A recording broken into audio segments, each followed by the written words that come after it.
Without the ones like you, who work tirelessly to keep things running, everything would suddenly stop. Hospitals, factories, schools, and power plants, they all depend on you. No matter the weather, emergency, or time of day, you're the ones who get it done. At Grainger, we're here for you with professional-grade industrial supplies. Count on real-time product availability and fast delivery. Call, clickgrainger.com, or just stop by. Grainger, for the ones who get it done. For the ones who work hard to ensure their crew can always go the extra mile, and the ones who get in early so everyone can go home on time, there's Grainger, offering professional-grade supplies backed by product experts so you can quickly and easily find what you need. Plus, you can count on access to a committed team ready to go the extra mile for you. Call, clickgrainger.com, or just stop by. Grainger, for the ones who get it done. WBSM presents The Tim Weisberg Show, streaming live on WBSM.com and the WBSM app. Call 508-996-0500. Send us app chat messages and open line voicemails using the WBSM app. Now, The Tim Weisberg Show.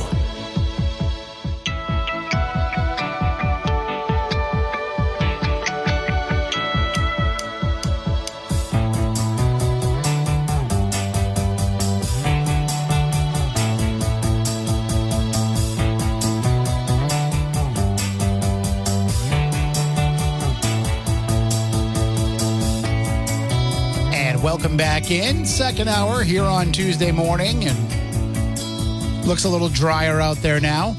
So, it's still cloudy. Still looks like it could rain at any moment, although you heard Ceci give you the forecast there.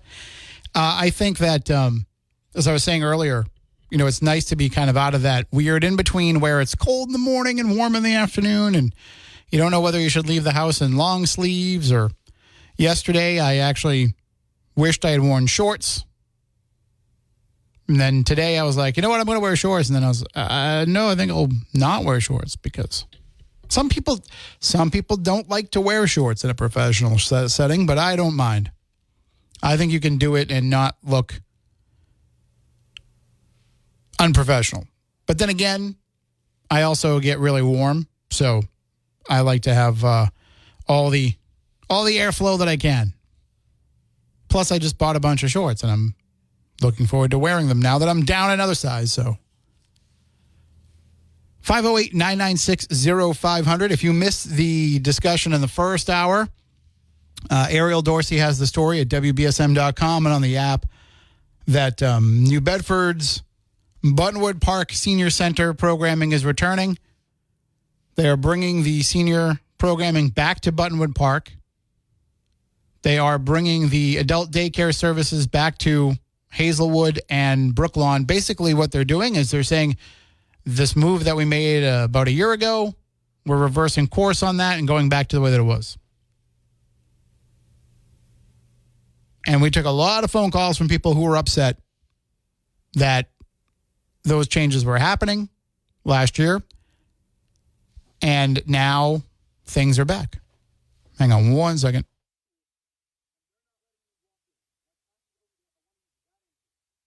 Man, I'm just never going to get that sneeze out, I guess. All right, well, that's okay. If I just accidentally sneeze, I apologize. So the programming will return to Buttonwood Park on May 13th is when these changes are going to go into place. And I think it's the 15th before the programs actually get underway. But the centers will be the way that they've been for the past year until May 10th. So if you are going to Hazelwood or to Brooklawn for programs, you will continue doing so until May 10th. But this was a big deal last year. This was a big deal when this happened. I took phone call after phone call for weeks from people who were upset about this, from people who said, I live near Buttonwood Park. Why do I have to drive to Hazelwood? Why do I have to drive to Brooklawn to take part in yoga and bingo and other type of events? And Mayor Mitchell's response, if I remember right at the time, was kind of like, we're not asking you to go that much further.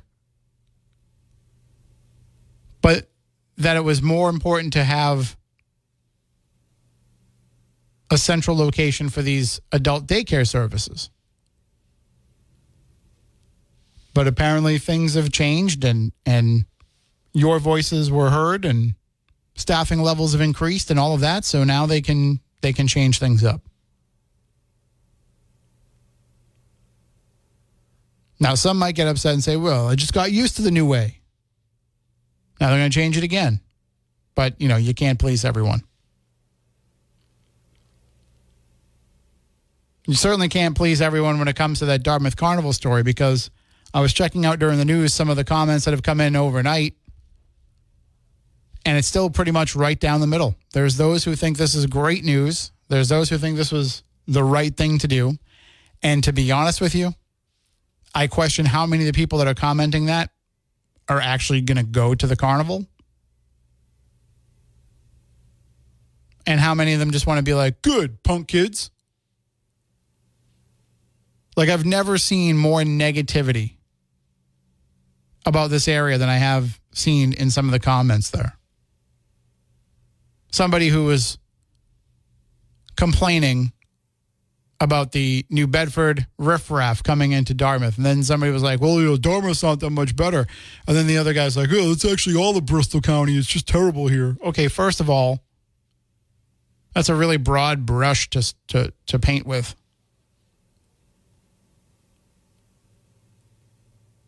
And secondly, it's no different here than it is anywhere else on the county level. Every county has its issues and its benefits. If this was that much of a problem, if coming here was that much of a problem, if it was such a bad idea, Fiesta shows wouldn't come here. They've got a full schedule. They could have stayed more time in Manchester, New Hampshire. People wanted them there. People wanted them to stay longer. They could have stayed there for the whole week. For 12 days, 10 days, like they're going to do in Dartmouth. So if it was that bad, they wouldn't be having a carnival. Have there been incidents? Of course. But there's always going to be things that pop up like that. But for the most part, it's a place where hundreds of families go and have a good time over the course of 10 days. If you don't want to go, don't go. If it's not right for you, don't go. It was like some of the comments on the story about Burlington coming to Fairhaven last week. People that were so upset that the Burlington coming to Fairhaven was going to be the end of our beloved town. It's a store. It's a store. It's basically Marshall's Part 2. Did Marshall's ruin your town? I saw one person who said, oh, they can get a store to come in, but they can't get housing. Did you want somebody to live inside the vacant old job lot? Because that building is already built. That space already exists, and something should go in it rather than have it sit empty for another 7 years. And it just comes down to the basic principle of some people just like to complain, especially on social media. Some people will never be happy. Everybody that cries for Trader Joe's could open tomorrow and everybody would complain, why isn't it a Whole Foods? When is Whole Foods going to come? So I guess I shouldn't really judge society based on social media, but that's what I have to go by. That and your phone calls, 508-996-0500, your app chat messages, your open line voicemails in the WBSM app if you want to leave those. But here we're seeing kind of why we have these issues. Because you have people who are disagreeable just for the sake of being disagreeable. Well, how are you ever going to have compromise and work together and move things forward when you have people that just want to be negative? when you have people that just want to be miserable, when you have people that are going to complain about whatever happens anyway. They can only see the negative.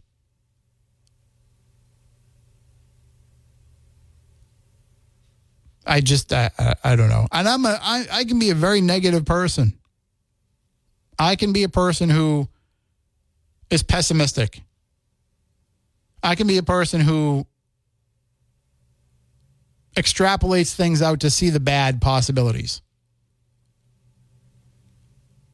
But even I look at a story like, I mean, maybe it's, I like to shop at Burlington, but still, I don't see the negative in that story anywhere. And, oh, great, it's just going to end up looking like the Dartmouth one. Okay, well, first of all, I was in 2 Burlingtons over the last week, Fall River and Brockton, and neither one of them looked like that. The last time I was in the Dartmouth one, it was pretty neat, pretty nice and neat. And also, so what if it does? So what if it does look like the Dartmouth one? There's still a thriving business that'll be in that location, paying taxes and employing local people, giving people another alternative for a place to shop. Nobody's going to come to Fairhaven, randomly walk into Burlington, see clothes on the floor, and turn to the person they went with and be like, you know what, let's never go to Fairhaven again. This town is obviously a dump because there's clothes on the floor of the Burlington store here. I mean, I know we went down to Fort Phoenix, and I know we took a walk. I know we went and saw some of the beautiful buildings that were built by Henry Huddleston Rogers. I know we had a fantastic meal at one of the many great restaurants. I know we took a drive and saw all the quaint homes and all the good people of Fairhaven, but because I walked into Burlington and there's clothes on the floor, I don't ever want to come back to this godforsaken town ever again.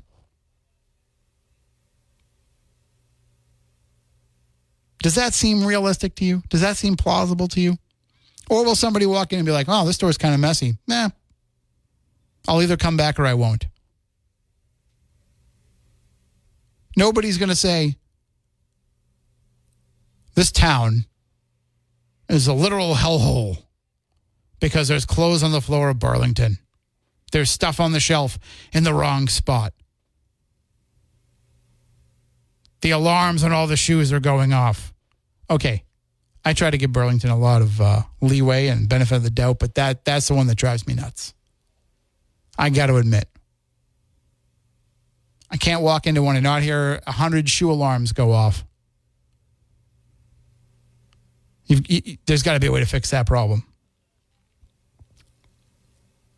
Switch to dye packs instead. But the vitriol for a place that hasn't even, they haven't even started working on it yet. But, you know, nobody's complaining about Harbor Freight coming in. Oh, shit, there's a Rockies right across the street. Why do they need to have a Harbor Freight? I can buy tools at Job Lot right next door. No, nobody's saying any of that.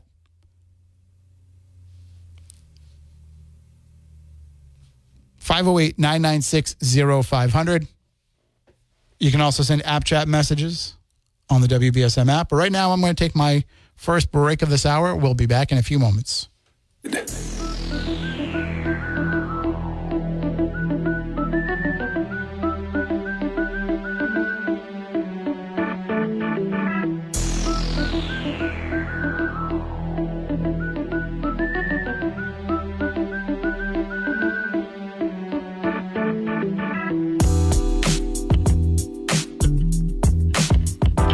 Welcome back in, 508-996-0500. Good morning. You're next on WBSM. Hey, good morning, my friend. How's it going? Yesterday was one of the few times in a long time I haven't gone a little while without listening to the radio. Mm-hmm. And late last night, I got a phone call, which I thought they were making reference to a story from last fall. The collapse Saturday afternoon at Eastern Fisheries. Yeah. A second time. So it's basically the same dock just farther down. Mm-hmm. I have friends that work in that industry, still family members. And it's like, it gets you thinking, just like that Washington Street thing. When's the last time that underside was inspected? And if so, what did they find? The fact that this has happened twice? Yeah, I mean, now, I'm not sure if they are leasing that from the city or that state, but I remember years and years ago that was leased from the state, that whole bulkhead, when the first fish all started there. So I don't know if that's changed, but that was like 30 years ago plus. So I think that there's a lot of issues with the piers. We talked about that when the marina over here by Noah's place, they were requesting there to be the examination of that, and then when they came back with all that stuff that said how bad, what bad shape it was in, but yet it's still being used every day. I think that there's this kind of turn a blind eye to some of these problems. Yeah, I'm actually gonna some point today. I get one take a while, but I'm gonna reach out to Mark. You're cutting out on us, Phil. I'm gonna reach out to Mark Monsignori's office later on today and ask him to look into this to a deeper level because it's insane. Yeah, no, it's incomprehensible that it would happen twice. So yeah, absolutely. Have a good day, my friend. You as well. Take care. And 508-996-0500 if you want to call in and chime in. But yeah, I remember when I read that report on the pier over here. I said, really? People still use it, knowing this information? I would assume that there's some inspection, but it just seems like it's just not going deep enough. Anyway, 508-996-0500. A reminder, if you haven't already downloaded the WBSM app, you should do so because we're going to be giving away some concert tickets very soon. I was looking at the concert lineup and looking at the dates for the planned giveaways. And I think next week, might have been next week or the week after, is our first big summer ticket giveaway. And then we've just got tickets pretty much every week after that. So you're going to get them at WBSM.com too. You can enter in there when they're up there as well. But the app is the best place to go because we send you an alert as soon as it's live and you can go in there and enter to win. And of course, you can do all kinds of other great things with it. You can listen to us on the live stream. You can listen to our podcasts. You can actually call in. You don't have to worry about remembering the number. You just hit the button that says call, and it'll bring up the number for you to call us here in the studio. App chat messages. You can record open line voicemails, send us news tips, send us photos, send us videos. Get live traffic every morning before you head out on the roads. Get live weather before you leave the house. So many great things, and it's all free, and it's available from your app store. Or you can go to WBSM.com, click on the Listen tab, and have it sent directly to your phone. Check out the WBSM app, brought to you by South Coast Towing. Now let's go into the newsroom and get all the headlines of the day from Phil Devitt.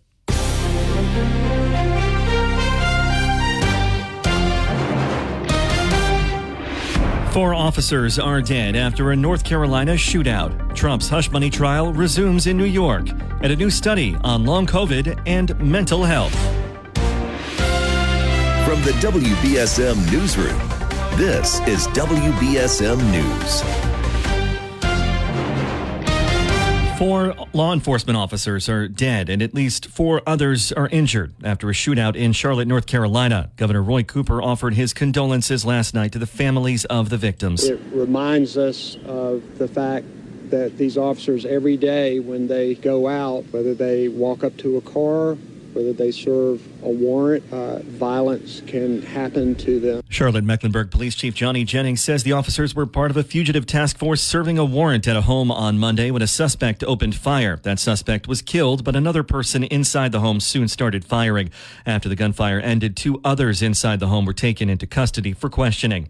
Former President Donald Trump's criminal hush money trial resumes this morning in New York City. Trump is charged with 34 felony counts of falsifying business records in order to hide hush money payments Those payments were allegedly to keep potentially damaging stories from going public in the run-up to the 2016 election. Israel-Hamas war protesters have taken over a Columbia University campus building. Scott Pringle reports on the overnight development.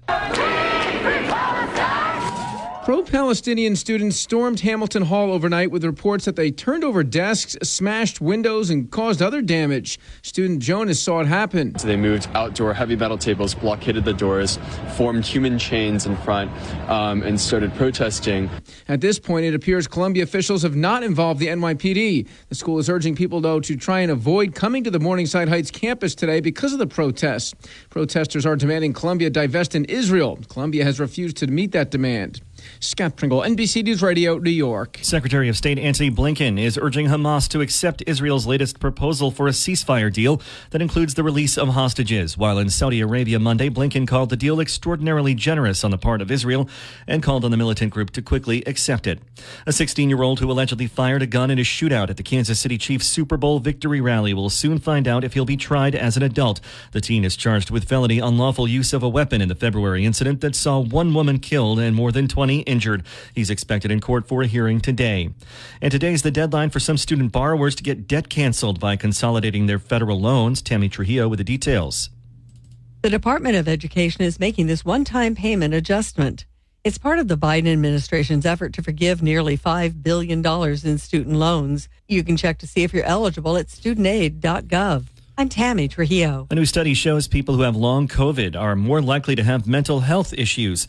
The study published by the American Medical Association studied over 25,000 U.S. adults with and without long COVID and discovered that long COVID patients were twice as likely to experience depression, anxiety, sleeping disorders, cognitive problems, and disabling fatigue.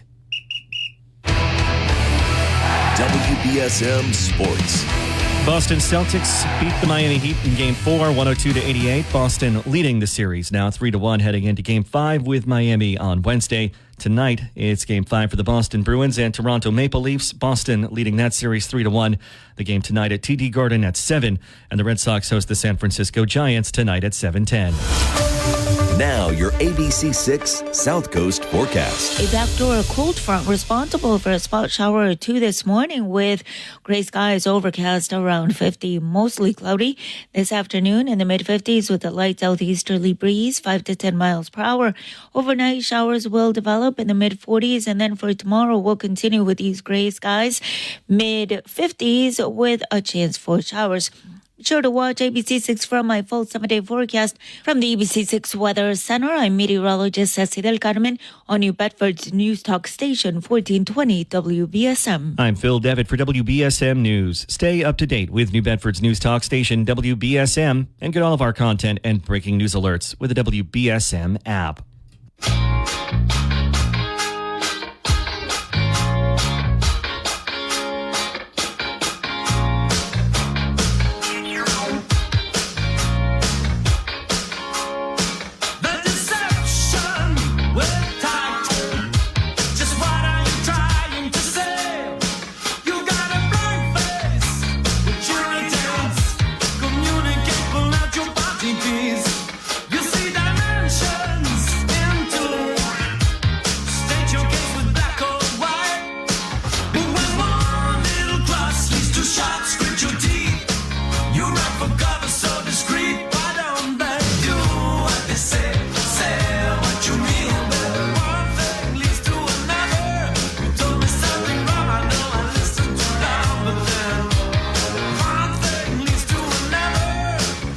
Welcome back in, 508-996-0500. So if you watched that Celtics game last night, the Celtics were pretty much in control throughout the game. They let the Heat have a couple of runs, but, you know, the Celtics had a pretty strong performance overall. Certainly Derek White had a strong performance.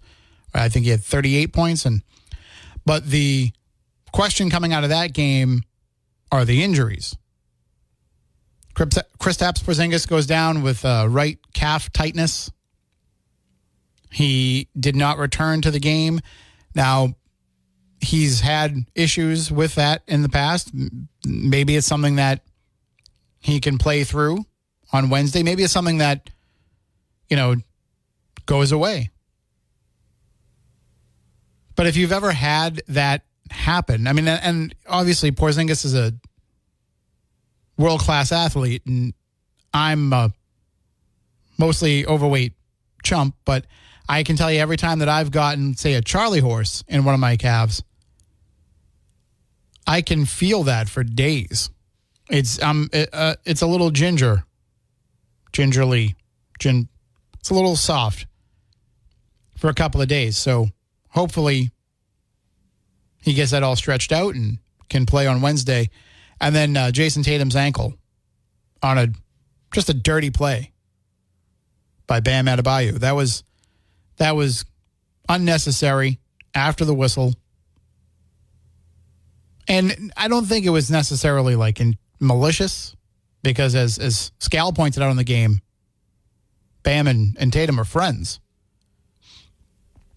But I think that friendship is what might have led to that looseness of, I'm just going to give you this little bump here, and then Tatum sprains his ankle.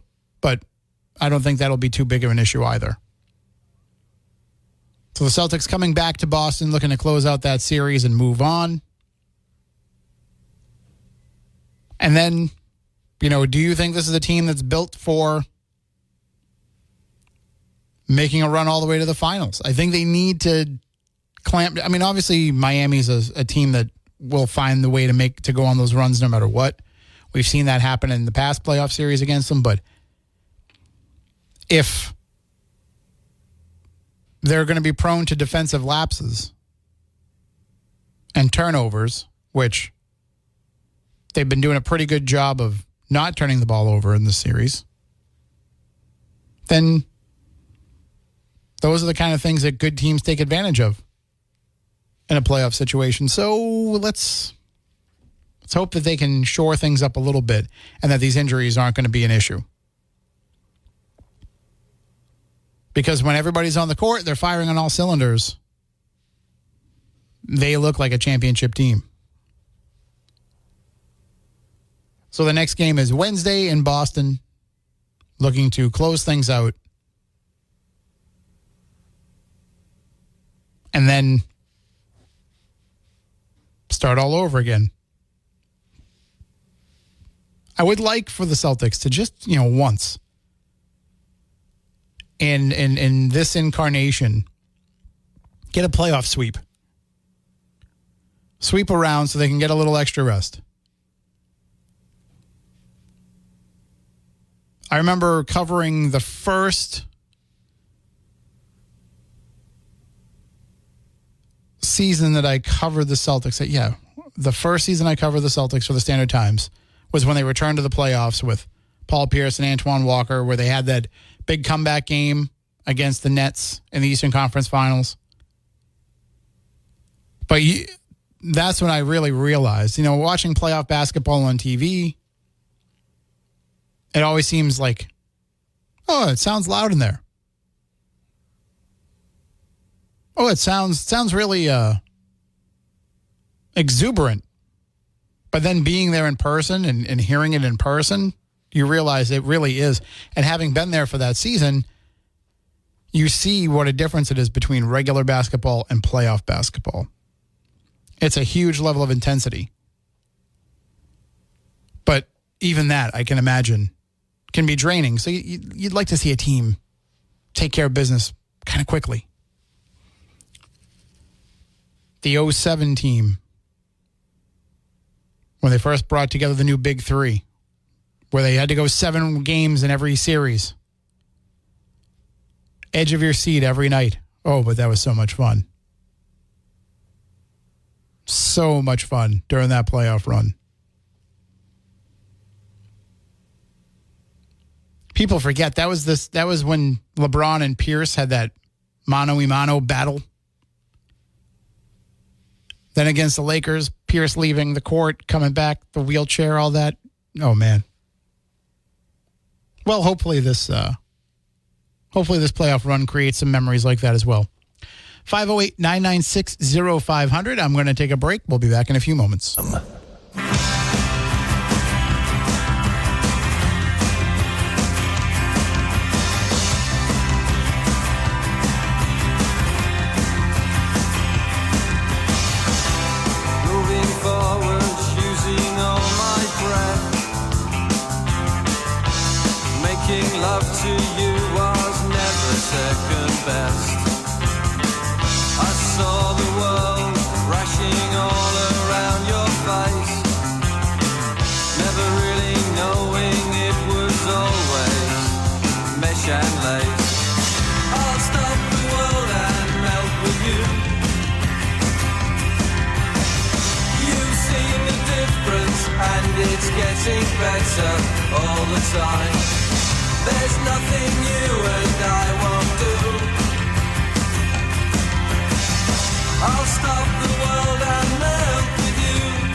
Welcome back in 508-996-0500. There was a story that WCVB had, fire yesterday afternoon that brought over 50 firefighters to the scene. This is it's being reported on WCVB as being in Onset, but it's actually not Onset. It's East Wareham.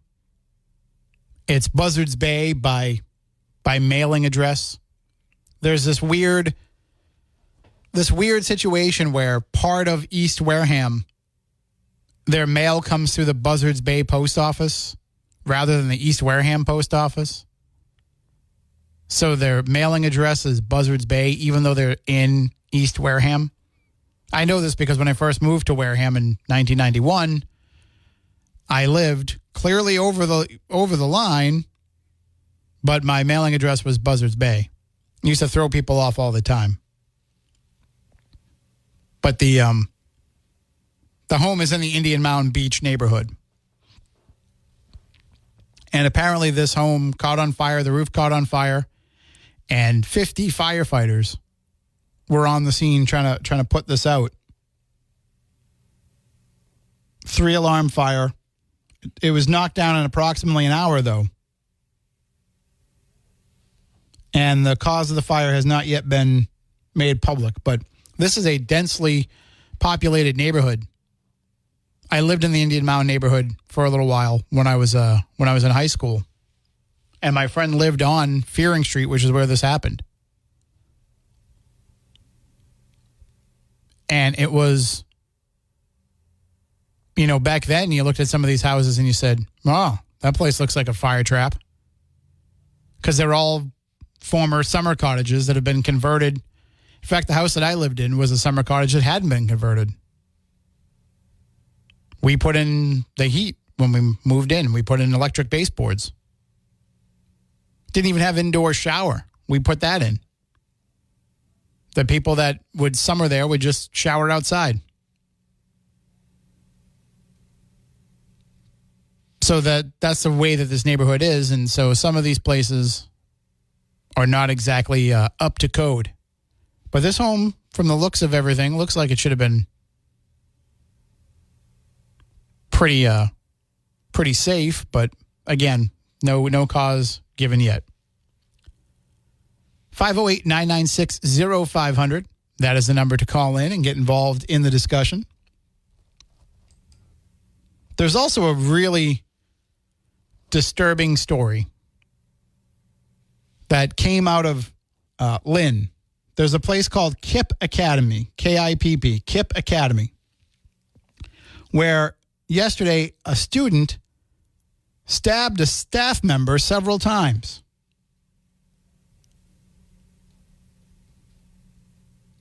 That this student was, I guess, vaping in the bathroom. And this assistant principal, the student is 18. This assistant principal, whose name has not been released, got into a confrontation with him about vaping in the bathroom. And he pulled out a knife and stabbed her multiple times. One of the students said he went crazy on her, I don't even want to go too much into the details on that. It's very tragic.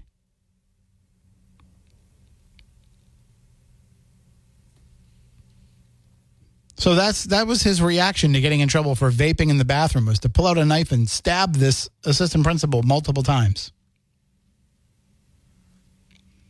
They actually sent out a text to all parents to let them know about what happened and actually ended up dismissing the kids and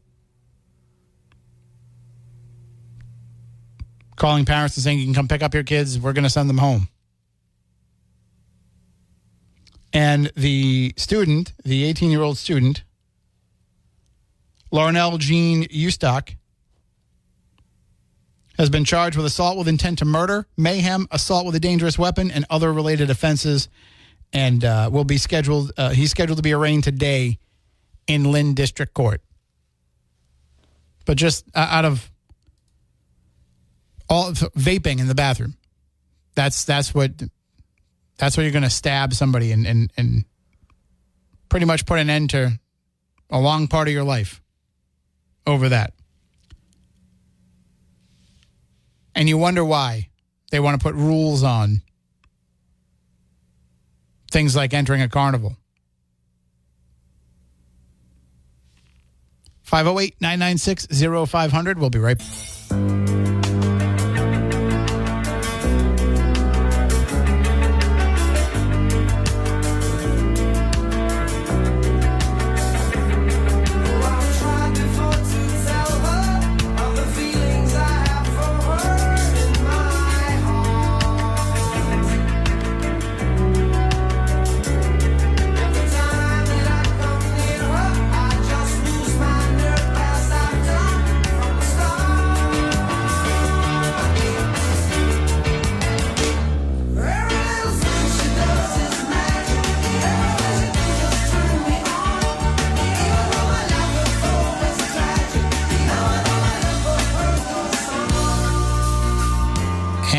Welcome back. And you know what seems like magic is when you open up your electric bill and you see how much money you've saved because you went solar. Oh, is that really true? Does that really happen? Well, nobody can answer that question for you better than Isaacson Solar. Isaacson Solar is one of the most trusted names in solar, and they are the ones who will give you simple, honest, direct answers to all of your questions about going solar. What is the truth? What is fact? What is just gimmick? What is something that I might have read on a sign walking out of a restaurant and saw it in the foyer and it said, here, enter here to win a free solar panel and get a new roof and all? How much of that is factual? Isaacson can tell you about all of that. They will come out. They will take a look at your home. They'll tell you, honestly, if you're a good fit for solar or not. If you're not, they're going to tell you that. But if you are, they're going to give you a free, no obligation quote. So what have you got to lose from talking to them? Except those really high electric bills. So reach out to them. Visit isaacsonsolar.com today and get ready to start going solar with Isaacson Solar. All right, we are just about out of time for this hour. When we come back in the next hour, I believe we're going to have a guest joining us for a little bit. And then we'll take more of your phone calls, 508-996-0500. We will also take your app chat messages and your open line voicemails. A reminder, if you hadn't heard the news yet, changes coming to the senior programming in New Bedford from the Council on Aging. They are reinstituting the senior center at Buttonwood Park. So if you want to find out more information about that, you can check out the story at WBSM.com or on the WBSM app. And you can get all the details there. But the changes will go into effect May 13th. So just a couple weeks from now. Can't believe it, right? Tomorrow is going to be May. Might have to play some NSYNC before the end of the show. For the ones who work hard to ensure their crew can always go the extra mile, and the ones who get in early so everyone can go home on time, there's Grainger, offering professional-grade supplies backed by product experts so you can quickly and easily find what you need. Plus, you can count on access to a committed team ready to go the extra mile for you. Call, click Grainger.com, or just stop by. Grainger, for the ones who get it done.